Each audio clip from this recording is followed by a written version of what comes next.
Hello, everybody. Welcome back to Whose Views Reviews. Here we are to talk about the Keys of Marinus. How are you? It's nice to see you all. As you can see, I'm joined at the moment by George and third Dr. Ian. How are you two?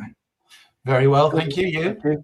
Yeah. Oh, well, do you know what? The throat thing's still going on. So I'm glad you're all going to be there to join us. Okay. I just want to say thank you so much to everybody that's been messaging and mailing throughout the last few days since our headline show on Sunday, asking if I'm all right. I'm fine. I've just got a really dry throat. Honestly, it's not what you all think it might be. It's not that other thing. No, it's just a dry throat. It's fine. It's absolutely fine. So nice to see you all. Yes, so this is, as we promised a good few weeks ago now, this is a tribute to, well, a fan favorite, really, and one of our original team, isn't it, guys? This is, of course, for Mr. William Russell. We're looking at this story tonight, who sadly left us in June this year. You know, although we covered it there, we wanted to cover a William Hartnell story. And the Keys of Marinus, well, it's this. I think this is a good choice because this is where Ian really takes center stage, isn't it, guys? Ian Chesterton comes up here. He's the main hero, really. Yeah, he definitely goes front and center in this one, and it shows Ian and William Russell to good advantage. Whether that was planned or was because William Hartnell was off for 2 weeks, so by default somebody else had to take over. You know, one of the strongest elements of it for me is William Russell. Oh, he's definitely the main. He's the lead for this story in many respects. I think definitely he really comes into the fore. I mean, you see it, don't you, in Tribe of Gum and Earthly Child, and you see it through bits of the Daleks, especially in the expedition section and everything. But this is the story where he really shows the reason why he was brought in to support Hartnell, really, to you know, there's a lot more physical stuff in there, and he delivered in spades. Great character. Ian is a great character, isn't he? Really, and in this one, What a great name as well. It's fantastic. I mean, I wonder why he says that. Yeah, it may be out of fashion in 2024, but he was the textbook square-jawed hero. Yeah, and there's absolutely nothing wrong with that. I think you know. I don't think the series has had one of those since Harry Sullivan. No, I'd agree, actually. I'd agree. And, you know, Harry, greatly underrated. And I'm sure at some point we'll feature Ian Martyr. Yeah. He made a huge impact in just, you know, 6 stories. But, yeah, I think Ian, and then I think Harry in the same. I know we had Ben for a bit. And I know character, wasn't he? Sort of, completely. Yeah, not the sort of traditional action hero that Ian and Harry were, but from my point of view, and you can see it clearly in Marinus, Ian sets the template for any sort of male assistant that was to come. Not that there were many of it, and it doesn't really last after Harry with Ian Martyr, because then the male companions that come after that are different again, aren't they? But this is a good template to follow if you are male and going into Doctor Who. Yeah, I mean, his immediate successor, Peter Purvis. I mean, there's definite similarities between the two characters, and I think that was probably very deliberate. You know, a change of name, a change of actor, but keeping very much the same character. Absolutely, absolutely. Well, joining us now is Paul. Hello to Paul. Hello to you. You're on mute. Paul. Hello, Paul. Yeah, there he Hello, goes. hi, hiya. Nice to see you. How are you? Okay. Not too bad. Sorry, I'm late. It's all right. I'll give you lines later. Let's have a look and see who's in the chat. We've got DD's with us. Hello, Divine Dragon, saying blessings all. And one of our new subscribers to the channel, Silk Vampy, aka SK. Hello, everyone from Hanover, Germany. Nice to see you, lovely. How are you? Hope you are well. Thank you for your emails. Pete's with us. Hello, Peter. Not seen this story in a long time, but I do remember getting it on VHS and loving it. Nice storytelling. We're going to be coming to that very soon, Pete, as well, because that's my first memory of this story. Stephen's with us as well. Hi, Stephen. Hi, everyone. The original Doctor and proper Doctor Who. Isn't it lovely to be back doing proper Doctor Who, Stephen? Isn't it fabulous? Yes, indeed it is, yes. Oh, do you know? And I think at this moment in time as well, we all need a bit of sort of escapism, proper escapism, without the fear of getting lectured to, and also a bit of a laugh. It's rough in the world at the moment, isn't it? It certainly is over here. Not one to get It is, yeah. Hello, Legion of James. Hello, mate. How are you? Good evening, all. Looking forward to this tonight. Oh, good and pleased. I'm really pleased. Don't forget, it's not just about the opinions of all of us on the panel. We want to know what you guys are all thinking about the keys of Marinus as well. Super Lev is with us saying, evening, people. Evening. Pete, what do you mean? Avoid does a drop in episode 6. Yes, they're a very clumsy race, the Voord. You may have noticed that. Yeah. Where the It'll be the clumsy invasion, it would be called. Yeah. Yes. Well, the classic Voord moment must be where one gets pushed off the edge of the pyramid building in episode 1. You get the little tiny figure crashing down with the Wilhelm scream going, "Ah!" It's very cute. It really is. The whole thing like is it's fallen into a cupboard or something. Yeah. I know, yeah. Lex is with us as well. I really like the original Doctor Who title sequence music. It's very mysterious. It's greater than the Disney Who title music. Well, what isn't greater in that also, version? The original title sequence as well is, to this day, I think is terrific. It's one of the best the series has ever had. Oh, totally. It must have been groundbreaking for everybody watching it back then. And Matthew, sorry I missed you. Carry on, Cleo. My 94-year-old mum had a serious fall, so I've been dealing with that. Well, I hope she's okay, Matt. Yes. I hope your mum's all right, and give her all our love. Yeah. Oh, gosh. That's awful, isn't it? It's absolutely awful. But I hope she's okay, and I hope you are too. Thank you very much, Matt. And we've got here Graham popping in and out tonight, folks. How dare you? Hopefully more in than out. Oh, no. How cheeky. And we've got Legion of James saying, William Russell. Yes, that's, as I say, Keys of Marinus tonight is acting as our tribute to Mr. Russell, who very sadly passed in June. And we've got Cute Pyro. Thank you for your super chat, Cute Pyro. How are you? I hope you're well. Hey, who's views? Hope everyone is safe. London is rioting now. So we've just seen before we came on air after Southport's. Yeah, keep safe, or I'm keeping an eye on the riots. Well, thank you for your super chat, and thank you for that. As I say, strange times now. But I'm glad we're doing this particular show, because what we're going to focus on tonight is the Keys of Marinus. And we still miss William Russell. Yeah, it's only been a couple of months, but you can sort of feel that his presence gone already, can't you guys, in fandom? Yeah. No? Yeah, it's really sad. Yeah. Graham wants to know, could this one always gets me thinking, is this a forerunner to the season 16 Key to Time season? Well, it kind of is, isn't it? Really? Yeah. It's a template, isn't it? Definitely. Yeah. Well, just before the show started, JT and I were saying, I wonder if Graham Williams stumbled across a videotape of it in the Doctor Who production office in 1976, stuck it on, I went, I could spin this out to 26 episodes. Wouldn't I'm surprise surprised Terry me. Nation to do that as well. Yeah. We are going to be talking about Terry Nation as well, obviously, in this. So let's get into it now. And thank you, Peter Bankman is with us as well. Nice to see you, mate. Nice to see you all. Keep your chats all coming. I'll try and keep up with you all. Julianne is with us as well. Hello, Julianne.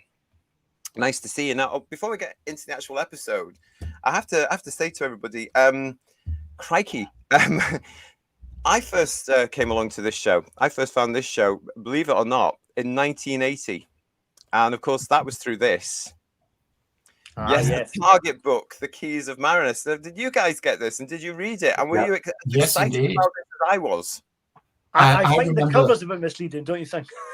Yeah. It doesn't tell you anything, does it? No. Isn't there a story that it was a last-minute replacement, the cover, because the original one was rejected? Yes. I think so, yeah. And John Nathan Turner wasn't happy with either of them, apparently. But they had to go with that because they had to put it out. They had to get it out into onto the release dates. It wouldn't, but I mean, it's a nice picture. It looks like it should be Edge of Destruction rather than Keys of Marinus, if you know what I mean. It does, kind doesn't it? Vibe to it. Well, if you notice, the actual picture of the police box there is it's the same one. It's a photograph of Mask of Mandragora, as we all know, but it's the same one they used for An Earthly Child when that eventually happened. Yeah. Well, Target books probably had the one reference still, and that was it. Such a shame. But I remember reading that book and being so excited. And then that's 1980 here in the UK, Who viewers, right? And then we had to wait until 1999 for this. Yeah. The VHS version. You got 2 tapes in one box. Do you remember those, guys? I was so excited to get this. Yes, and the BBC doubled the price on them. 1999. Yes. £10 a tape. Yes. They weren't daft in those days, I have to say. No, Oh no, they they knew how weren't. to They fleece. weren't. They knew how to Yeah. fleece Yeah. the fans, didn't they? Yeah. Do you know the reason / excuse the BBC came out with for doing the video twin packs and charging twice as much? Go on. Because they claimed that longer tapes, i.e. 3-hour tapes, were prone to snapping, whereas an 1.5-hour tape was a lot more secure. So to ensure the longevity of the tape and customers got value for money, they put 6-parters out on 2 tapes.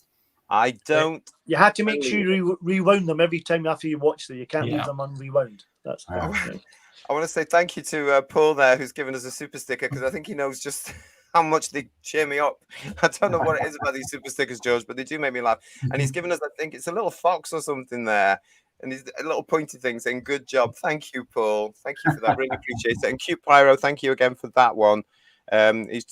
She's just given us an update on what's going on there, so thank you so much. But we won't go into that on this show because, as Matthew is saying to us here, this is our happy place. Isn't that lovely? Yeah, it is. Absolutely is. Yeah, so thank you. We do appreciate that. Peter's saying to us here, it's a lovely adventure story in various locations and great actors and designs. It's what I was going to say, everybody. You know, it's 1999. I get the VHS, pop it on that Monday night. Monday nights when Doctor Who VHSs were out, by the way, here in the UK. I didn't go out, guys. Had to be a Doctor Who night that night, you know. And I actually really enjoyed it. I remember I really enjoyed the Keys of Marinus, thinking, my goodness, this is a real adventure story. It's bouncing about all over the place. Really got into it. Loved it. Watched it back yesterday for this show. Ooh. There's parts of it which are a bit sort of, you could get rid of that. I think, to be kind, I think they spent the budget on Marco Polo. Yeah. I think they probably did. But at the same time, if you look at this is 1964. It's fabulous. You know, everybody's watching it on really crappy small tellies, 400 odd lines or whatever, and it probably looked fantastic. And the pace of television then wasn't, you know, what we're used to now, or even what we were used to in 1999, let alone, you know, 10 or 15 years later. You're right. And it was for a budget of about £2.20 in old money.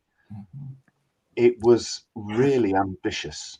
Yeah. All those different sets. I mean, all right, small sets, but all those different sets, and sometimes quite adult themes. Oh yes. You know, was it Bezor, the hunter, who, you know, basically he's up for rape for the R word Barbara, isn't he? Yeah. And there's no two ways about that. And I think there was a similar theme with the Vikings in Time Meddler as well. Yeah.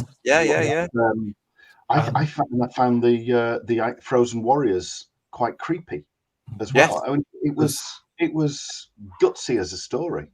And of course, you've got Terry Nation, who at this point is the most prolific writer that Doctor Who's ever got. Out of 19 episodes, has done 13 of them. Well, let's just say hello to John there. Sorry, John Cartwright said, I was 10 years old when this was aired. Where has the time gone? And Graham is saying, I used to love it when they released an old Doctor Who book back in the day. It broke up the Tom's range nicely. Yes. Sorry, actually, I was going to say, as Graham just said, I remember way back in 1980 when Keys of Marinus got published by Target. I was really looking forward to it because at that time, there were very few Hartnell and Troughton stories that had been novelized. So to get one, and I can remember reading it, and by that time, the board, you know, I managed to pick up copies of the 1960s Doctor Who annuals and a few other things, and the boards were very heavily marketed, and they had a big presence. I remember reading the book thinking, have they cut a lot of this out because the board appear in the first 2 chapters and the last 2 chapters, and that's it. Well, yeah. I mean, I remember that as well. I mean, I think they're even appearing. Was it the Doctor Who Monster book or something like that? There's a picture of them there. Doctor Who Weekly, the original days of Doctor Who Weekly, you know, 79. You got pictures of the Vord. Now, I remember then as at 9 years old, thinking, wow, they look really cool because they were big heads and all that sort of stuff, you know. And just thinking, I would have loved to have seen that. I think that's probably what excited me about the novel, and then definitely the VHS that came later. Julianne was saying to us there, I ran across town in my lunch half hour to WH Smith's, so those were the days, to buy that double tape edition. Yeah, absolutely. And Silky Vampy is saying to us, thank you for mentioning me, and I have no idea what you're talking about, as I've never seen classic Doctor Who stuff, but it's nice to see you guys. Well, do you know what? That's brilliant, Silky, because we can be your introduction to classic Doctor Who. And the end of this show, on these review shows, we actually all score, don't we, Who viewers? We all score the show out of 10. So then you can decide whether or not you're going to go and source it and find it and watch it. But I would say yes, go and watch all the old Doctor Who. It's really good. Yes, definitely. Yeah. Proper Doctor Who. That's what we call it here, Silky. That's what we do. Sticky your fingers in the sprocket to take the tape before playing. Haven't done it in years. I should hope not, Peter. And I hope you're talking about a VHS. But no, well, if you remember VHS, if you had a dodgy machine, it would chew your tapes. That was horrendous when that happened. Do you remember the feeling you got when you heard the noise on your Doctor Who tapes and you was like, get it out of there quick? Yeah. You know? Oh no, my terminus, not the VHS version, not the BBC version, but the one I recorded from the telly. You know. Oh. I wonder what 1999, I wonder what that is in today's money. So, you know, if we were to go out and buy the Keys of Marinus on a VHS double pack today, how much it would cost us. I can actually tell you how much it really, if you were to find it now, 2 tapes in the one box, BBC Worldwide as it was then, you can get that. If you were to find it now, you wouldn't pay any more than £5. Oh, yeah, but if DVD and Blu-ray never happened and we were all still using VHS and paying the sort of prices we paid back then, no idea. How much it would cost in today's money? Hate to think. But here we go then, guys. 30 and 40 quid. Oh, yeah. Here we are then. This is our tribute to the late and the lovely Mr. William Russell, who we lost in June. This, of course, is our review of The Keys of Marinus, which was first broadcast on BBC One the 11th of April to the 16th of May 1964, written, as we've mentioned, by Terry Nation, designed by Raymond P. Cusick. You may know the name. It was, of course, produced by the legend herself, Verity Lambert, and script edited by the other legend himself, David Whittaker. Directed there, as you can see, by John Gorry. It was featured in the Radio Times as well. This is what I found for that particular one there. Nice little picture there, of course. I love how they do that from the left. Look at that. George Caloris, Caroline Ford, William Russell, and William Hartnell. And then that lovely, lovely traditional thing. It's not as the same these days. Nothing's the same these days. So much for progress. But there you go for Doctor Who in the Radio Times. Yeah. And what a big story this is. I mean, I said in the blurb and our publicity for this on our Facebook page and also on the the channel itself, this is a really ambitious story from Terry Nation, isn't it? Considering that the Doctor Who's still in its infancy, considering it has no money, this is a big story. Another point of note I've just realised, looking at the Radio Times cutting you put up there, JT, was this would be the first time that Doctor Who had a high-profile guest actor, George Caloris, who was, you know, a very, very well-known actor in his day. I mean, he was in Citizen Kane. Yeah, I was going to say that he worked a lot with Orson Welles, didn't he? So yeah. You know, he was a high-profile actor in his day. So was this the first time that Doctor Who had a big name on his cast list as a visiting artist? I think it probably was, considering. Yeah. You know, and I quite like this shot as well, which is similar to the one in the Radio Times. They've just got obviously Jackie Hill in there as well. I love this shot. I don't know. Again, it's one of these shots, everybody, that sort of says to me, this is Doctor Who. Oh, yeah. And the Conscience of Marinus is a fantastic prop, isn't it? Oh, it is. William Hartnell. Yeah, William Hartnell clearly not happy there that George Caloris has got even wilder hair than him. Was it just me when I watched this recently? Was George Caloris reading his lines off of something? Because it was very. Because I read somebody did not arrive from filming something else, and he arrived in a bit of a hurry to do this. And I wonder if you do a Marlon Brando and reading it, you like Superman sort of thing. When I watched it yesterday, I noticed the same thing. There was a couple of times when I thought, is he reading a cue card, from behind the camera or something? Because his eye line just didn't match up properly. And some of the way he stresses some of his lines are a bit odd as well. So I wondered if he just got the script that morning, kind of thing. You know what I mean? That's it's amazing how we picked up on that on this latest view, because I've never seen that before, and yet there it was. I noticed it too, and just thinking, hang on a minute, it's weird, isn't it? Maybe it was because, I don't know, it's just maybe because we're paying more attention because we're reviewing it. Very, very strange. But yeah, you're absolutely right. There it was. It was just looking quite just that bit past. Yeah. You know? Yeah. It didn't take away from his Hancock performance. used to do that, didn't he, George? Mm-hmm. In his later years, Tony Hancock would do that. From the blood donor, wasn't it, after his car accident? That's what happened. Yeah. Well, I mean, legend had it that, you know, William Hartnell would have, you know, the key points of his lines on the 60s equivalent of Post-it notes stuck all over the set, and he'd wander over, do a bit of business, remind himself, turn around and deliver the line. hence the legend of the fast return switch as well. That's the thing, isn't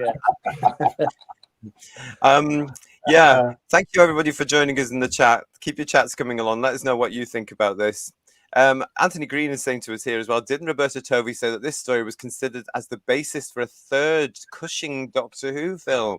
I remember this came out when you discussed the Cushing Dalek movies. It was certainly one, I believe, wasn't it? Terry Nation apparently tried to sell it to Milton Subotsky and Max J. Rosen, the two producers of the two Dalek movies. Whether it got beyond that and, you know, became a serious conversation, but it's known that Terry Nation pitched it to them to turn it into a movie.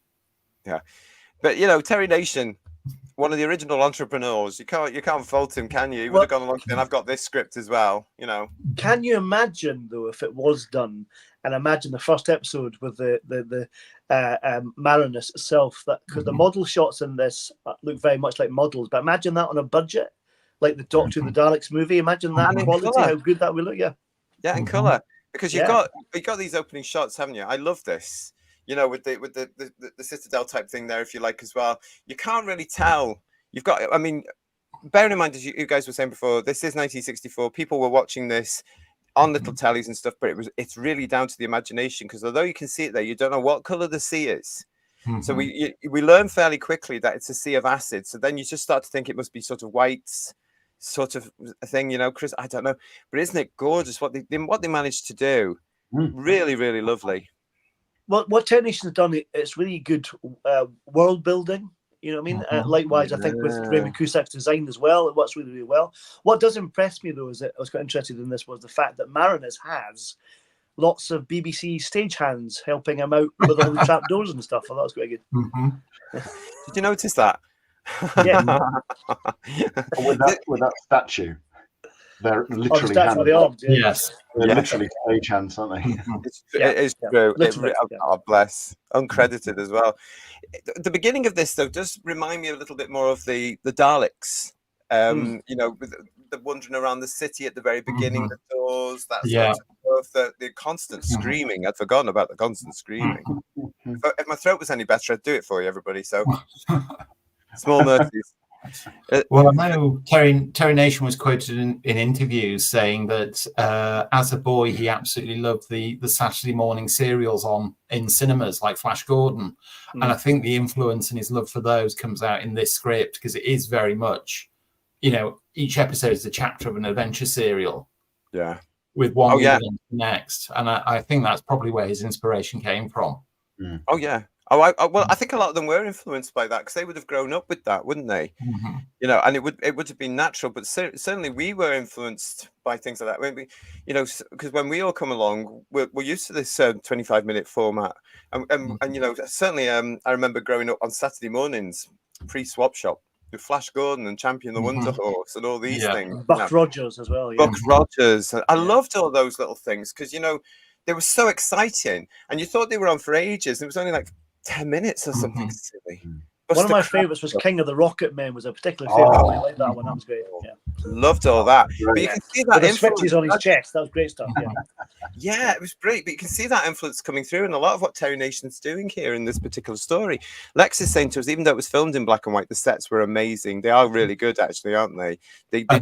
They work depending where they are. And Graham's asking, you guys will know this, wasn't the lady in the last few episodes of this also Lady Painfort all those years later? Yes. Yeah. There we go. And I want to say hello and welcome to Whose Views to Sav. Oh, there you are. Nice to see you. Who's saying hello to us? Hello. Welcome, welcome, welcome, welcome. It is lovely to see you. What did you think of the Keys of Marinus? It's hard to think, actually, that this is the first series of Doctor Who, and they're only a few short weeks into the series run, because they're all running here, aren't they? They know exactly what they're doing. Oh, yeah. Yeah, definitely. Yeah. I was going to ask you, seeing your information that you said that Daphne Dare did the costume design, did she design the Vood, or was that Raymond Cusick? And this, I'm not really sure about this, 'cause that's why I'm asking. I know it's surprising. This is costume. I seem to think it was a collaboration between the two of them. Yeah, because the masks themselves are really, really unusual, don't you think? Yeah. Clever. Huge as well, aren't they? Good mask. Because it is essentially just a wetsuit, which is embellished with the mask and a few other bits and pieces. It is. Let's face it. I mean, let's face it. You know, Whatever that is. They were dug out of costume store in 1968, sprayed silver, and they became Cybermen, probably. Probably, yeah. But that's what recycling. The BBC were really good at that. You know, so yeah. I mean, these masks. According to this, it was George. You're probably right. It's probably a collaboration, but according to my information here, it's her. Yeah, it's Daphne Dare. The mask, but you don't see them very much in the 2 episodes that they're in. But what you do see of them, they're really quite creepy. They're horrible. Yeah, they're horrible. And they must have hands as well.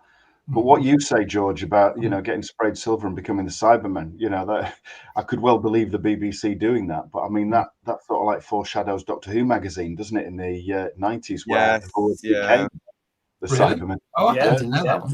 Yeah, I didn't like that, to be quite honest. I thought, here we go. It's a bit fan W, isn't it, to be honest? Yeah, I just thought, please give it a break. I'd also like to say hello and welcome to Dark Hall. Nice to see you. How are you?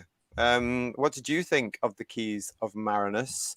So thank you. And I'd like to say thank you to Garbage, who's in the chat, making sure that everybody is fine. Kirsty was there, but she's got to work tonight. So have a good night, Kirst. And thank you to Garbage for being there for us. So thank you. The top part is a prototype Teletubby, says Peter Harrington. It kind of is. That's true. That's very true. Yeah. Just the when you look at that, what is that? Yeah. What is that? They don't all have it, do they? Do you think they pick up Channel 4? Very strange design. Why? Oh, it's like, at the fun fair. A rubber duck. Way. Whoever's standing there going, right, we need to make him look a bit more alien. I know, we'll stick an aerial on the head. That must have been it.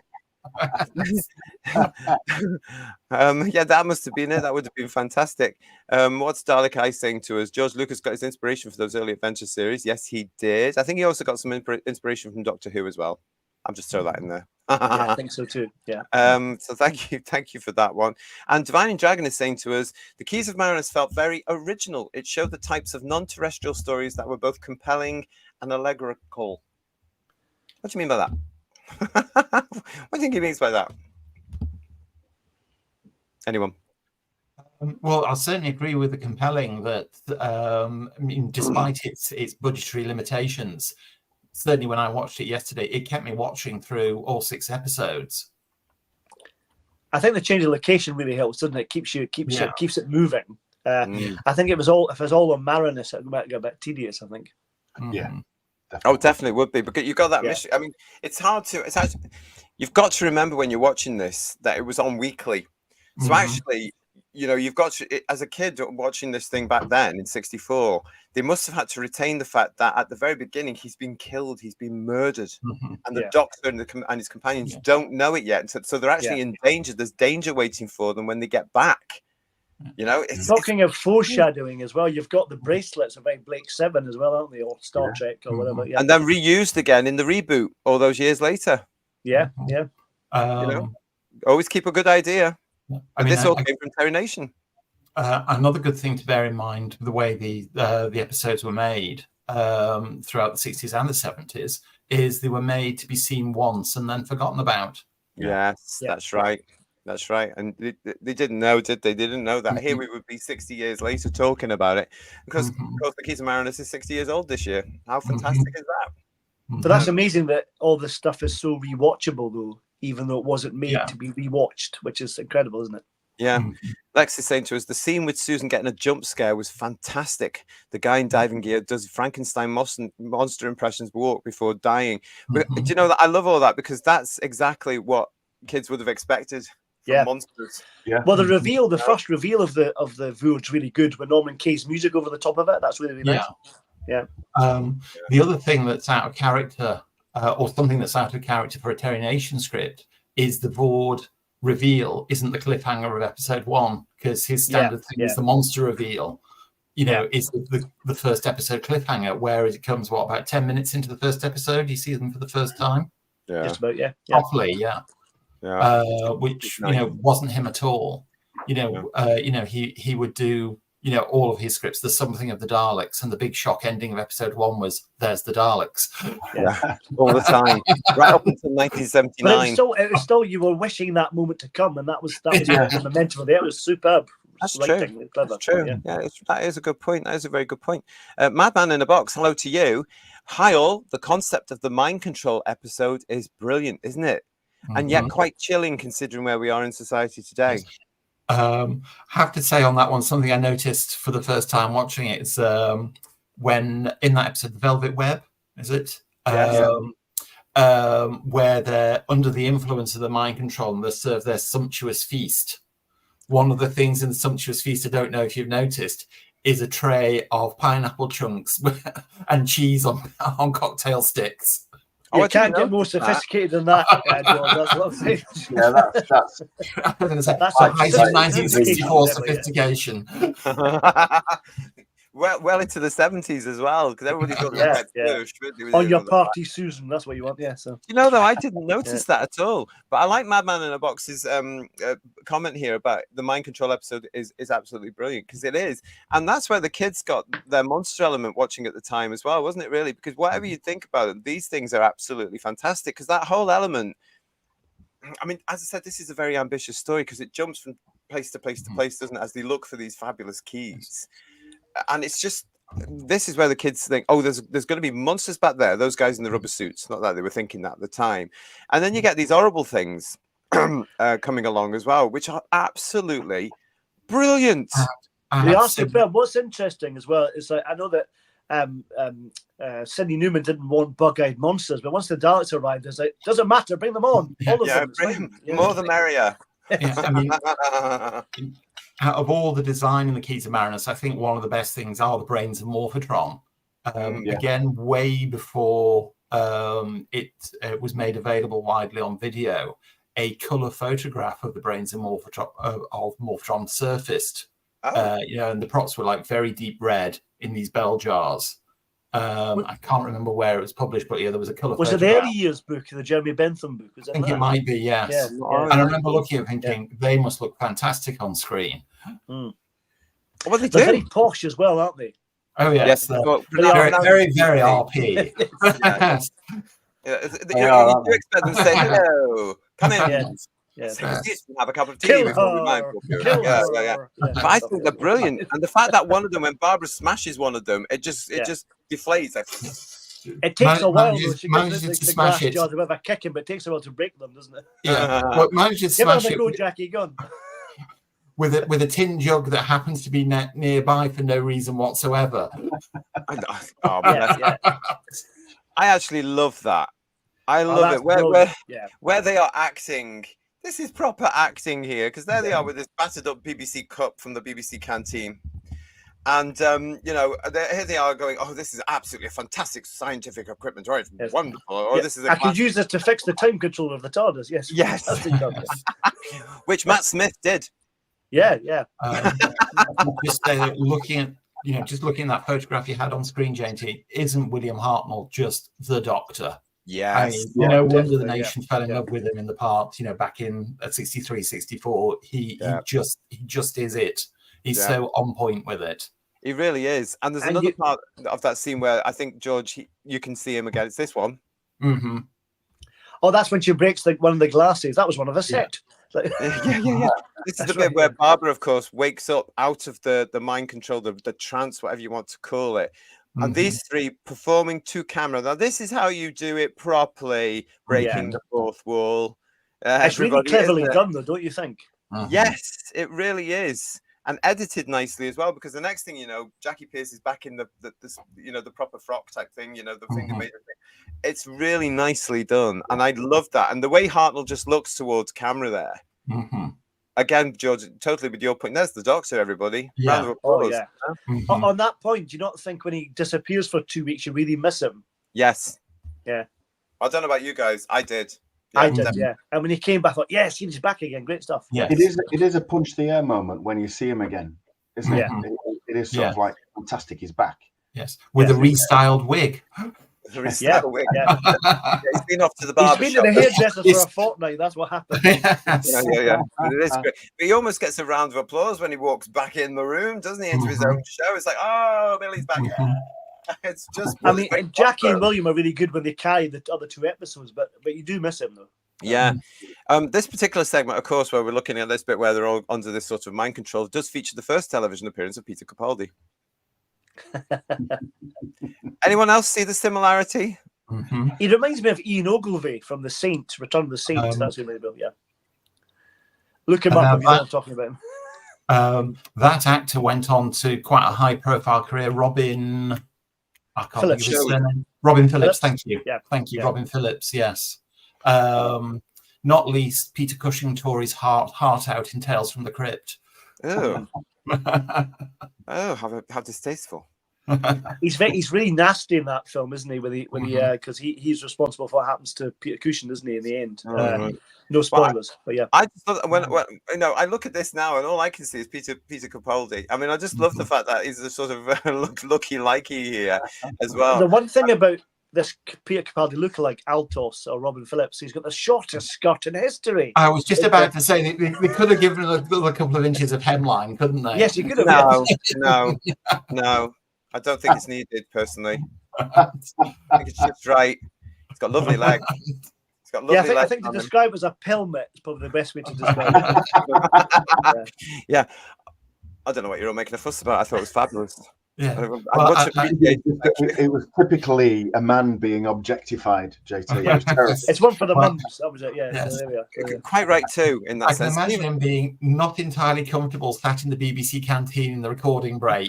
Well, do you know what? He might have been surrounded by Roman centurion actors at that particular, but you never know. It was the BBC canteen. But I thought, that's very good. That anyway, Stephen Braddock is saying to us here as well. So many different types of stories in the Keys of Marinus, even a courtroom drama. That's my favorite bit, Stephen.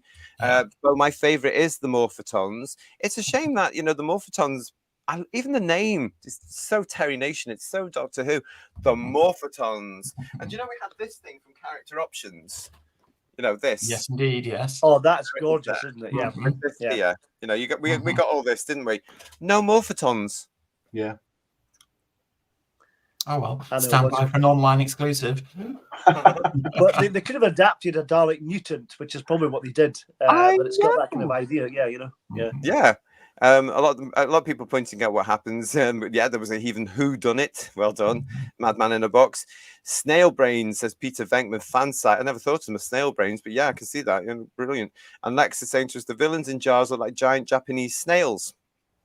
Barbara goes off on one, if I remember, says Pete. She did a bit because she was a bit scared, wasn't she? And Barbara soon sorted the Morpheton, says Julianne. Was that your favourite part? Barbara, again, she's very quick on that, isn't she? Really, she understands as soon as she sees these things what she's got to do. It's actually quite violent. Well, she's really a strong character. Wait till next episode. Next story. Yeah. Oh yeah, of course the Aztecs follows this. Doesn't it? This particular story seems to parallel what's going on now, says Peter Venkman. It's bizarre, isn't it? Really, it really is. And Peter's also saying to us, "I'm going to dig this out tonight to watch it." I think fabulous. Hello to Time Lord Boy. Nice to see you, William Hartnell. What a legend. Yeah. The reason the show was a success, as well as the supporting cast with him as well. The other stars, William Russell and Jackie and Caroline Ford, of course. Yeah, but the four of them just work beautifully, and you can see that relationship. They're so strong in this show. That all the way through. And when Hartnell does have to go on his leave, and William Russell steps up, and it's all about Ian. That's the reason I think as well that this works. These episodes work because William Russell is a leading man. He knows what to do. Yeah. He's not fazed by it at all, is he? not at all. He just you're right. He steps into it. It's seamless. Mm. He just takes it in, and I suppose that in a way deadens the impact of losing the Doctor a bit. You're still going to miss him, obviously, but it's not quite as painful because it's not just a secondary character that's having to do more. Yeah. He's really got it just right. And also, the fact that he disappeared for 2 weeks, not just one. Yeah, and so early in the run. So it shows that they were, again, it shows those relationships. It shows that Verity and everybody were very keen on the fact that, this can work. This can work. Yeah. They can all take a little turn out, especially our leading man, i.e. Hartnell, because we've got 3 very good performers here. And as long as you work it into the story properly, because these, of course, were the original, Dr. Light episodes, if you think about it. Yeah. Because they were making so many a year. And sometimes they'd be cheated about, wouldn't they? Would have like a film insert they put into one episode that was filmed last episode to fit into the next one when they're on holiday and stuff like that, which is great fun. Yeah. And also he got top billing even though he didn't appear in the episode. Like Missions Unknown, exactly as well. Well, quite right too, because he's Doctor Who. Yeah. Graham is saying to me, Hartnell was awesome, absolutely fantastic Doctor. I so wish his era existed in its entirety. Yeah. But guess we are lucky to have a fair bit of it. If only we could say the same for Pat. Definitely. Absolutely. But it's actually fairly well balanced. There's not much of a difference between the two, really. Now, since we got Web of Fear and Enemy Will back, so not too bad. Yeah. I mean, you never know with that new load of film that they're working on at the minute. They have actually said today that they've looked through all the titles on the cans and not one of them says Doctor Who. That doesn't mean it's not Doctor Who in it. I'm always true. I was going to say that's our fault. Exactly. Sometimes things in the cans are not what they say they are, but I do not hold out any hope. So don't go by any of that at all. One thing I always think of with the missing episodes in the 1960s is, given the puritanical zeal which the BBC and all TV companies were destroying their archives when they're considered of no further value from the late 1960s onwards, I think the big issue isn't how come so many are missing, it's how come so many survived. Exactly. Well, that's true, considering what happened. Because had the BBC have gone right through what they intended to do with the black and white archive, at the very most we would now have 20 black and white Doctor Who episodes, and that would be it. Yeah, because the original plan, of course, was 1 episode from each serial. Well, the original thing was 1 complete story from William Hartnell, 1 from Patrick Troughton, and then a further 6 oddment episodes from both of them, making it 20 episodes, and that would have been all that survived. And here we have it with the Keys of Marinus, the full series for us to actually enjoy, which is just wonderful. Hello to my Rucko, who said to us here, that thing fell off her head when she was napping. Beautifully put, my friend. Absolutely, that little sort of. How did it stick there anyway? Ugh, vile. Today it would be sort of screwed in, wouldn't it, really, in science fiction today? And Paul Rose is saying to us, I have the early episodes on DVD too, because a lot of you are saying in the chat that you've got the episodes. Fantastic. I always thought it was a shame that Hartnell was never allowed another take when he fluffed his lines down to speed and budgets. My favourite part of this serial is when they're explaining the thing at the end, of course, and he rushes his line and goes off set, and the poor guy is standing there still explaining. Oh, it's just that he's it's not possible in this temperature. Besides, it's too warm and all that kind of stuff. There's lots of stuff in part 1, Or if you were wearing yours, you could lend to hers, or whatever the line was, and all that kind of stuff. But, I mean, bless him. But to give Hartnell his due, he does it all in character. He doesn't break character. And exactly. The strange thing is, if you listen to the soundtrack for The Massacre, where he plays the abbot, he doesn't fluff once. He's absolutely perfect in that character. So I wonder if some of it was deliberate. I think some of it was, but some of it was definitely. Some of it was, But he knew how to cover it up when it wasn't part of his characterization. Well, the training was to keep it going with at all costs, to do a theatre performance and not stopping. That was the thing, wasn't it? So you had to keep it going. Yeah. We have to remember he was a character actor. In the old days, when they were trained to be characters, and he was told that the Doctor was going to be this sort of stuff, so he played it like that, didn't he? And then built on it. But this is so early in the series run as well. I mean, it's so fantastic. It really is. I mean, I can't believe it. You could watch this now, new as some of our viewers would be. Some of them will be new to the show. We'll go and watch it, and they think it was much later on. It's not. It's within its first series. It's so early. It's amazing. Well, this is story number 5. Yeah, it's incredible. It really is. Peter Harrington, The Whispering Jungle is great, and that revolving statue. Apologies if no one has seen this. No, because what we're trying to do, if you haven't seen it, you've got to go and see The Keys of Marinus. Because it's a fantastic idea, which has been repeated since by various science fiction and fantasy projects, including Doctor Who, over and over. Because the idea of this, something. The scientist advancing, basically life is a great idea, isn't it? It's very David Triffids, isn't it? Kind of sort of quality to it. Yeah, exactly. What have we got? What else we got here? Oh gosh. There's a few things. Yeah, nice to hear. We've got Daryl joining us. Hello, Daryl. Evening all. My first experience of the story was the Philip Hinchcliffe novelization.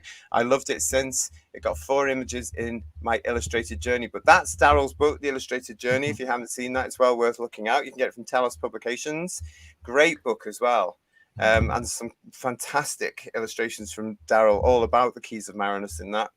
So yes, go and have a look at that if you haven't seen it already. But thanks for that, mate. Nice to see you. Shame how much good TV the BBC destroyed from Time Lord Boy. Yes, including our very own one here, isn't it, really, with this one?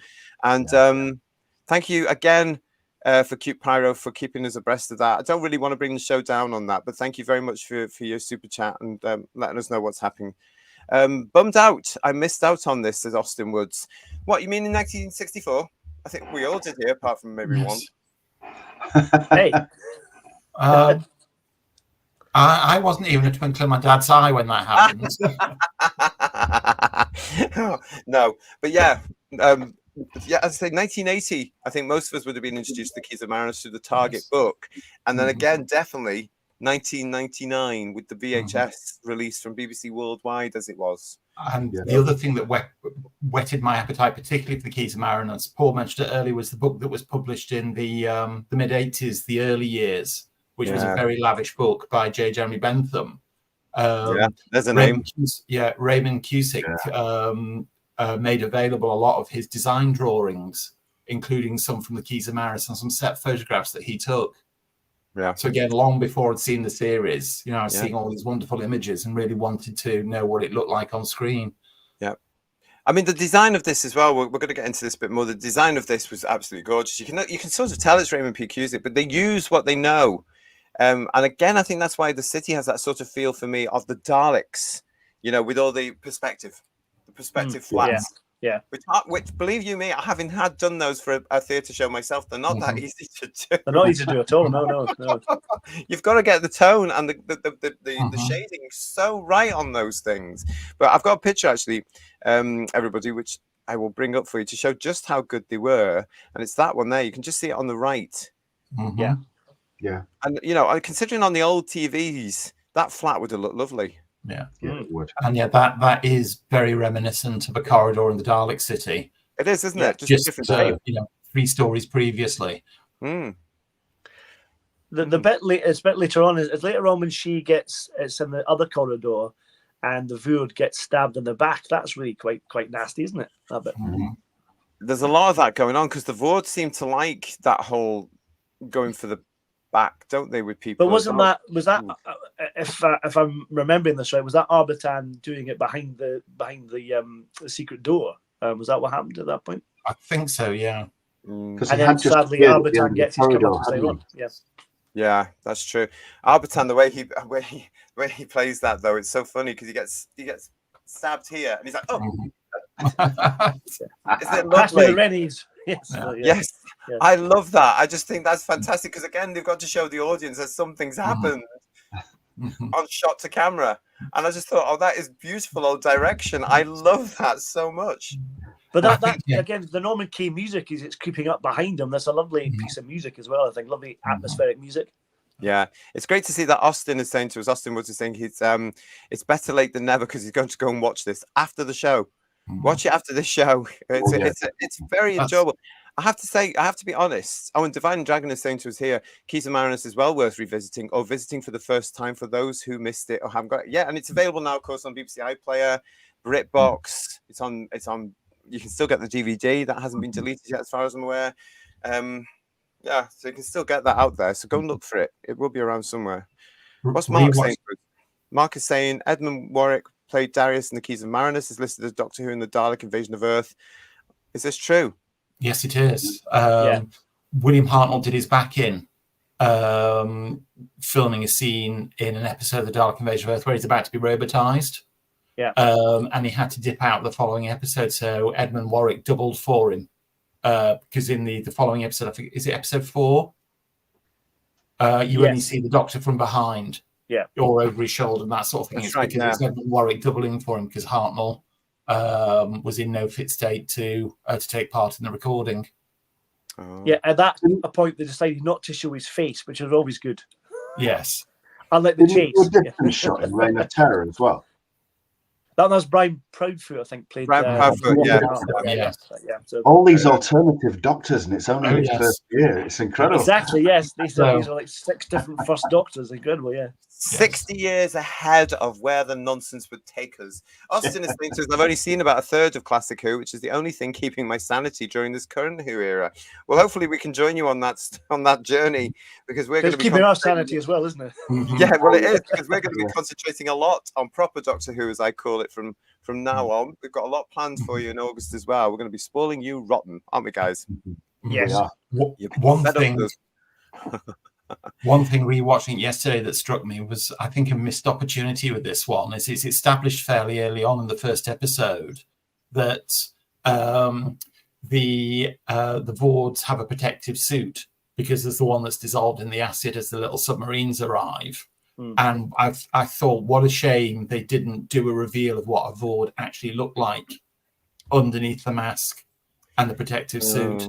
Listen, stop giving you-know-who ideas. Can you imagine? What I did notice in watching it again recently was when the little model submarines came in, I hadn't really spotted it properly, but you can see a little Vood in it as well. There's a little figure in it, I only noticed that recently too. I think it's because it's now VHS wasn't the brilliant one. DVD's still not brilliant, but that's slightly clearer. Imagine what it's going to look like when it gets onto Blu-ray. You know, if it does, which I'm not saying. You will be see the wires pulling the submarines, though. You can just about see that thing anyway. I love that. And that third one as well. It sort of wobbles a bit. Come on, You can just hear the stagehand going, cussing and swearing under his breath. Yeah.